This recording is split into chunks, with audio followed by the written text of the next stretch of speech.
बिस्मिल्लाहिर्रहमानिर्रहीम। अस्सलाम वालेकुम। एक सऊदी ताजर का बयान है कि मैं और मेरा दोस्त सऊदी शहर बरीदा में तिजारत करते थे। एक दिन जुमे की नमाज के लिए बरीदा की मस्जिद अल कबीर में गया। नमाज जुमा के बाद जनाजे का ऐलान हुआ। नमाज जनाजा अदा की गई। लोगों ने एक दूसरे से पूछना शुरू कर दिया कि ये जनाजा किसका है। पता चला कि ये जनाजा मेरे ही दोस्त सऊद का है जो गुज़श्ता रात दिल का दौरा पड़ने से इंतकाल कर गया है। मुझे ये सुनकर इंतहाई सदमा पहुंचा। ये 1415 यानी कोई 22 बरस पहले की बात है। उस वक़्त अभी मोबाइल फ़ोन आम नहीं हुआ था। चंद महीने गुजरने के बाद वहाँ के एक दुकानदार ने मुझसे बात की कि मरहूम सऊद के ज़िम्मे मेरे 3 लाख रियाल हैं, तो आप मेरे साथ चलें, हम जाकर उसके बेटों से बात करें। और ये बात पहले से मेरे इल्म में थी कि सऊद के ज़िम्मे ये कर्ज़ है। चनाचा हम मरहूम के बेटों से जाकर मिले, बातचीत हुई तो उन्होंने बगैर किसी ठोस सबूत के रकम लौटाने से साफ इनकार कर दिया और कहा कि हमारे बाप ने तो सिर्फ 6 लाख रियाल छोड़ा है। अगर 3 लाख हम आपको देते हैं तो फिर हमारे पास क्या बचेगा। उस दौर में बहुत सा लेन देन बाम एतमाद पे ही होता था। चनाचा हम वापस आ गए। यूँ वक़्त गुजरता गया, लेकिन हर वक्त मुझे सऊद की याद आती रही। यही सोचता रहा कि ना जाने कर्ज ना चुकाने की वजह से कब्र में उसके साथ क्या बीत रही होगी। एक दिन अपने प्यारे दोस्त का कर्ज उतारने का अज़म कर लिया। इस इरादे के बाद फिर मुझे 2 दिन तक नींद नहीं आई। जब भी मैं सोने के लिए आंखें बंद करता तो सऊद का मुस्कुराता चेहरा मेरे सामने आ जाता, गोया वो मेरी मदद का मुंतज़िर हो। तीसरे दिन मैंने अपने अज़म को अमली जामा पहनाते हुए अपनी दुकान समाज समेत फ़रोख्त कर दी और दीगर जमा पूंजी इकट्ठी की तो मेरे पास 4,50,000 रियाल जमा हो गए। तो फ़ौरन 3 लाख रियाल से दोस्त का कर्ज अदा कर दिया, जिससे मुझे दिली सुकून मिला।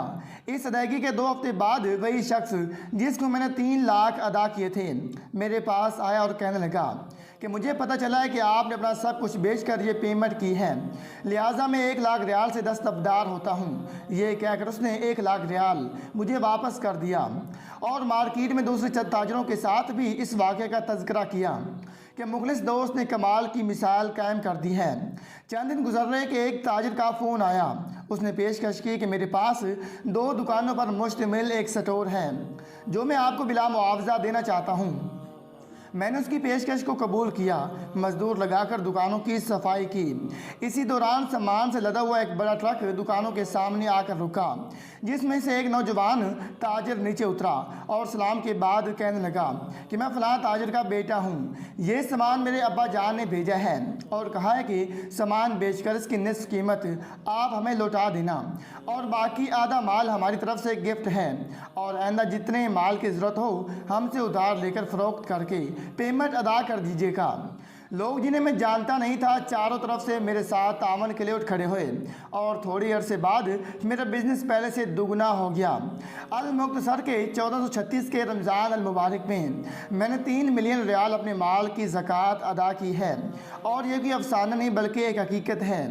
सैयद किनार रहमतुल्लाह आलमीन का फरमान ग्रामी है, किस कदर सच्चा है कि जब तक बंदा अपने भाई की मदद में रहता है अल्लाह ताला भी उसकी मदद करता रहता है। पाकिस्तानी कौमी तराना और शाहमा इस्लाम जैसी मशहूर मारूफ किताब की खालिक अबुल असर हफीज़ जलंधरी मरहूम अपनी आप बीती में बयान करते हैं कि मेरी उम्र 12 साल थी। मेरे लहान दाऊदी बताया जाता है और नात ख़वानी की महफ़िलों में बुलाया जाता है और उस ज़माने में शहर व शहरी के लिए मर्ज़ ने भी मुझे आ लिया था। इसलिए स्कूल से भागने और घर से अक्सर गैर हाजिर रहने की आदत भी पड़ चुकी थी। मेरी मंगनी लाहौर में मेरे रिश्ते की एक खाला की दुख्तर से हो चुकी थी। मेरी खालू ने जब मेरी आवारगी की दास्तान सुनी तो सैर व तफरी के बहाने मोहतरम ने जालंधर से मुझे साथ लिया और मैं सैर व तफरी का सब्ज़ बाग दिखाने शहर गुजरात के करीब कस्बा जलालपुर जट्टा में पहुँच गए। असल सबब मुझे बाद में मालूम हुआ कि होने वाले खुसर और फ़िलहाल खालू मेरे मुतालिक अपने दीनी मुर्शिद से तस्दीक करना चाहते थे कि वो बुज़ुर्ग उनकी बेटी की शादी मुझे ऐसे अवारत से कर देने की इजाज़त देती हैं या नहीं। ये पूरे नवाद पीरो मुर्शिद एक कोहिना साल बुजुर्ग थे। उनके इर्द गिर्द मुअद्दिब बैठे हुए दूसरे शुरफा से पहले दिन में मैंने ना सुनाकर वाह वाह सुभान अल्लाह के तासीन अमेज़ कलमात सुन लिए थे। ہر روز نماز عشاء کے بعد میلاد کی بزم اور نعت خوانی کا اہتمام ہوتا۔ 2 مہینے اس جگہ گزرے۔ اس سال سامن سوکھا تھا، بارش نہیں ہو رہی تھی۔ لوگ بارش کے لیے میدانوں میں جا کر نماز استسقاء ادا کرتے تھے۔ بچے، بوڑھے، جوان، مرد و زن دعا کرتے، لیکن گنگور گھٹا تو کیا کوئی معمولی بدلی بھی نمودار نہ ہوتی تھی۔ یہ پس منظر اس واقعے کا جسے میں عجوبہ کہتا ہوں اور اسے بیان کر دینے کے لیے نہ جانے کیوں مجبور ہو گیا ہوں۔ پہلے یہ جان لیجئے کہ وہ محترم بزرگ کون تھے۔ مجھے یقین ہے کہ ان کا خاندان آج بھی جلال پور جٹھا میں موجود ہے۔ ان بزرگ کا نام نامی حضرات قاضی عبدالحکیم رحمۃ اللہ علیہ تھا۔ 80-85 برس کی عمر تھی۔ دور دور سے لوگ ان سے دینی اور دنیاوی استفساد کی غرض سے آتے تھے۔ یہ استفاد دینی کم، دنیاوی زیادہ تھا۔ آنے والے اور 2-3 دن بعد چلے جانے والے، گویا تسلسل امواج تھا۔ کثرت سوداگروں اور تجارت پیشہ لوگوں کی تھی۔ میری نعت خوانی کے سبب حضرت مجھے بسا اوقات اپنے مصلی کے بہت قریب بٹھائے رکھتے تھے۔ ایک دن میری طرف دیکھ کر حضرت نے کہا، برخودار تم نبی کریم صلی اللہ علیہ وآلہ وسلم کے اسم گرامی سے مجھے خوش کرتے ہو۔ تمہارے لیے میرے پاس بس دعائیں ہی دعائیں ہیں۔ انشاءاللہ تم دیکھو گے آج تو تم دوسروں کی لکھی ہوئی نعتیں سناتے ہو، لیکن ایک دن تمہاری لکھی ہوئی نعتیں لوگ دوسروں کو سنایا کریں گے۔ اس وقت مجھے کیا معلوم تھا کہ سرکار دو جہاں صلی اللہ علیہ وآلہ وسلم کے یہ محب صادق میری زندگی کا مقصود بیان کر رہے ہیں۔ بہر صورت یہ تو ان کی کرامتوں میں سے ایک عام بات ہے۔ جس عجوبے کے اظہار نے مجھ سے آج قلم اٹھوایا، وہ کرامتوں کی تاریخ میں شاید بے نظیر نظر آئے۔ ایک دن حضرت قاضی صاحب کے پاس میں اور ان کے بہت سے نیاز مند بیٹھے ہوئے تھے۔ ان میں میرے خالو بھی تھے۔ یہ ایک بڑا کمرہ تھا اور حضرت مصلی پر بیٹھے تھے، السلام علیکم کہتے ہوئے کندھوں پر رومال ڈالے۔ 7-8 مولوی طرز کے معتبر آدمی کمرے میں داخل ہو کر قاضی صاحب سے مخاطب ہوئے۔ قاضی صاحب نے وعلیکم السلام اور بسم اللہ کہہ کر بیٹھ جانے کا فرمایا۔ ہم سب ذرا پیچھے ہٹ گئے اور مولوی صاحبان تشریف فرما ہو گئے۔ ان میں سے ایک صاحب نے فرمایا کہ حضرت ہمیں ہزاروں مسلمانوں نے بھیجا ہے۔ یہ 4 صاحبان گجرات سے اور یہ وزیر آباد سے آئے ہیں۔ آپ جانتے ہیں کہ میں ڈاکٹر ٹیلر کے ساتھ والی مسجد کا امام ہوں۔ عرض یہ کرنا ہے کہ آپ اس ٹھنڈے ٹھار گوشے میں آرام سے بیٹھے رہتی ہیں۔ بیر خلق خدا مر رہی ہیں۔ نمازی اور بے نمازی سب بران رحمت کے لیے دعائیں کرتے کرتے ہار گئی ہیں۔ ہر جگہ نماز استسقاء ادا کی جا رہی ہے۔ کیا آپ اور آپ کے ان مریدوں کے دل میں کوئی احساس نہیں ہے کہ یہ لوگ بھی اٹھ کر نماز میں شرکت کریں؟ آپ بھی اپنی پیری کے مسن پر سے اٹھ کر باہر نکلیں، لوگوں کی چیخ و پکار دیکھیں، اللہ تعالیٰ سے دعا کریں تاکہ وہ پریشان حال انسانوں پر رحم کرے اور بارش برسائے۔ میرے قریب سے ایک شخص نے چپکے سے اپنے دوسرے ساتھی سے کہا، یہ وہابی ہے وہابی۔ میں ان دونوں وہابیوں کا مفہوم نہیں سمجھتا تھا، صرف اتنا سنا تھا کہ صوفیوں کو برا سمجھتی ہیں اور نعت خوانوں کے وقت رسول اکرم صلی اللہ علیہ وآلہ وسلم کی خدمت میں جب سلام پیش کیا جاتا ہے تو یہ لوگ تعظیم کے لیے کھڑے نہیں ہوتے بلکہ کھڑے ہونے والوں کو بدعتی کہتی ہیں۔ مسکراتے ہوئے قاضی صاحب نے پوچھا، حضرات آپ فقیر سے کیا چاہتے ہیں؟ تو ان میں سے ایک زیادہ مضبوط جثے کے مولوی صاحب نے کڑک کر فرمایا، اگر تعویذ گنجا نہیں تو کچھ دعا ہی کرو، سنا ہے پیروں فقیروں کی دعا جلدی قبول ہوتی ہے۔ یہ الفاظ مجھ نادان نوجوان کو بھی طنزیہ محسوس ہوئے، تاہم قاضی صاحب پھر مسکرائے اور جواب جو آپ نے دیا وہ اس طنز کے مقابلے میں عجیب و غریب تھا۔ قاضی صاحب نے فرمایا، آپ کتوں سے کیوں نہیں کہتے کہ دعا کریں؟ یہ فرمانا تھا کہ مولوی غضب میں آ گئے اور مجھے بھی ان کا غضب میں آنا قدرتی معلوم ہوا، چنانچہ وہ جلد بڑبڑاتے ہوئے اٹھے اور کوٹری سے باہر نکل گئے۔ قاضی صاحب کے ارد گرد بیٹھے ہوئے نیاز مند لوگ ابھی گم سم میں تھے کہ مولوی صاحبان میں سے جو بہت جید نظر آتے تھے دوبارہ کمرے میں داخل ہوئے۔ ان میں سے ایک نے کہا کہ حضرت ہم تو کتوں کی بولی نہیں بول سکتے، آپ ہی کتوں سے دعا کرنے کے لیے فرمائیں۔ مجھے اچھی طرح یاد ہے اور آج تک میرے سینے پر قاضی صاحب کا یہ ارشاد نقش ہے، حضرت پہلے ہی کیوں نہ کہہ دیا، کل صبح تشریف لائیے، کتوں کی دعا ملاحظہ فرمائیے۔ مولوی صاحبان طنزاً مسکراتے ہوئے چل دیے اور میں نے ان کے الفاظ اپنے کانوں سے سنے کہ یہ صوفی لوگ اچھے خاصے مسخرے ہوتی ہیں۔ جب مولوی صاحبان چلے گئے تو میرے خالو سے قاضی صاحب نے فرمایا، ذرا چھوٹے میاں کو بلائیے۔ چھوٹے قاضی صاحب کا نام اب میں بھولتا ہوں۔ مہمانوں کی آؤ بھگت اور قیام و طعام کا سارا انتظام انہی کے سپرد تھا۔ انواع اقسام کے کھانے اور دیگیں قاضی صاحب کی حویلی کی دیوڑی اور سین میں پکتی رہتی تھیں۔ ساتھ ہی ایک چھوٹی سی خوبصورت مسجد تھی جس میں عشاء کی نماز کے بعد نعت خوانی ہوا کرتی تھی اور میں ذوق و شوق سے یہاں نعت خوانی کیا کرتا تھا۔ मेरे खालू उनके छोटे भाई को लाए तो काजी साहब ने उनसे कहा, मियाँ कल सुबह 200-300 कुत्ते हमारे मेहमान होंगे, आपको तकलीफ़ तो होगी, बहुत सा हलवा रातों रात तैयार करा लीजिए। डाक के पत्तों के 150 दोने शामी को मंगवा कर रख लीजिएगा। ड्यूटी के बाहर सारी गली में सफाई भी की जाए। कल नमाज फजर के बाद हम खुद मेहमानदारी में शामिल होंगे। छोटे काजी साहब ने सर झुकाया और अगरचा उनके चेहरे पर ताहीर के आसार नुमाया थे। मेरे लिए तो ये बातें थीं पुरस्रार, लेकिन मेरे खालू मस्जिद में बैठकर काजी साहब के न्याज़मंदों और हाजिर बादशाहों से चाय मगोइयाँ करने लगे कि कल सुबह वाकई कुछ होने वाला है। मैंने 3-4 कड़ाए हवेली के सैन में ला जाते देखे। ये भी देखा कि कशमकश बादाम और हलमे के दूसरे लवाजमात के पूरे खिल रहे हैं। सूजी की सैनियाँ भरी रखी हैं, घी के 2 कंस्तर खोले गए। वाकई ये तो हलवे की तैयारी के समान है। नारियल की तुड़ियाँ काटी जा रही हैं और सब आदमी ताज्जुब कर रहे हैं कि कुत्तों की मेहमानदारी, वो भी हलवे से। सुबह हुई नमाज फजर के बाद मैंने देखा कि काजी साहब किबला 2-3 आदमियों को साथ लिए हुए अपनी ड्यूटी से निकलकर गली में इधर उधर घूमने लगे। चंद एक मकामात पर मजीद सफाई के लिए फरमाया।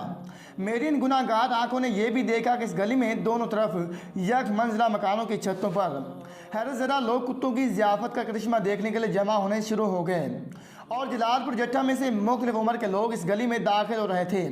वो काजी साहब को सलाम करके गली में दीवारों के साथ लग कर खड़े हो जाते और जाने क्या बात थी कि सब ऊंची आवाज़ से बातें नहीं करते थे। कोठों पर औरतें और बच्चे थे। हम दोनों काजी साहब का भतीजा मोहम्मद इकराम और मैं मस्जिद की छत पर चढ़ गए और यहाँ से गली में होने वाला अजीबो गरीब तमाशा देखने लगे। दरवेशी तर्ज के चंद आदमी हलवे से भरी हुई सेनियाँ लाते जा रहे थे और काजी साहब चमचे से उन दोनों को पुर करते रहे। फिर दोनों हाथों से दोना उठाते और थोड़े थोड़े फासले पर मेन गली के दरमियान रखते जाते। जब पूरी गली में हलवे भरे दोने रखे जा चुके तो उन्होंने बुलंद आवाज़ से दोनों को गिना। मुझे यकीन है कि गली में दीवारों की तरफ पुष्ट किए खड़े सैकड़ों लोगों ने काजी साहब का ये फिक्रा सुना होगा। कल 122 हैं। ये काम मुकम्मल हुआ था कि ज़ोर ज़ोर से कुछ ऐसी आवाज़ें आने लगी जिनको मैं इंसानी हजूम की चीखें समझा। मुझे एतराफ़ है कि उस वक्त मुझे अपने बदन में कपकपी सी महसूस होने लगी। मैंने गली में हर तरफ देखा तो औरतें और बच्चे और मर्द गली में और कोटों से चीख रहे थे। क्यों चीख रहे थे? इसलिए कि एक कुत्ता जिसको जब से मैं यहाँ वारिद हुआ था हवेली के इर्द गिर्द चलते फिरते और मेहमानों का बचा कुचा फेंका हुआ खाना खाते अक्सर देखा था। बहुत से कुत्तों को अपने साथ लिए हुए गली की मशरकी सीमा से दाखिल हुआ। जो बेशुमार कुत्ते उसके पीछे पीछे गली में आए थे और उनमें से एक भी भौंक नहीं रहा था। भौंकना तो क्या, इस कदर हलकत को गली में खड़े देखकर कोई कुत्ता खौफजदा ना था और ना कोई घुर रहा था। कुत्ते 2-3 दिन आगे पीछे बड़े इत्मीनान के साथ गली के अंदर दाखिल हो रहे थे। कुत्तों की यह पूरी इसरार कफियत देखकर सारी खलकत ने ना सिर्फ परेशान थी बल्कि दहशत ज़दा भी थी। फिर ऐसी दहशत आज तक मुझे भी महसूस नहीं हुई। काजी साहब अगर अपने होंठों पर अंगिश्ते शहादत रखकर लोगों को खामोश रहने की तलकीन ना करते तो मैं समझता हूँ कि गली में मौजूद सारा हजूम डर कर भाग जाता। इस गली वाला वो कुत्ता जिसका मैं जिक्र कर चुका हूँ काजी साहब के कदमों में आकर दुम हिलाने लगा। काजी साहब ने जो अल्फाज फरमाया वो भी मुझे हर्फ बहर्फ याद हैं। फरमाया, भाई कालू तुम तो हमारे करीब रहते हो, देखो इंसानों पर अल्लाह ताला की रहमत बारिश नहीं बरसा रहा। अल्लाह की और मखलूक भी हम इंसानों के गुनाहों के सबब हलाक हो रही है। अपने साथियों से कहोगे सब मिलकर बैठ कर ये हलवा खाएं, फिर अल्लाह से दुआ करें कि रहमतुल आलमीन सल्लल्लाहु अलैहि वसल्लम के सदके बादलों को इजाज़त दे ताकि वो प्यासे ज़मीन पर बरस जाएं। ये फरमाकर हज़रत काजी साहब अपनी ड्यूटी के दरवाजे में खड़े हो गए और मैं क्या सभी ने एक अजूबा देखा।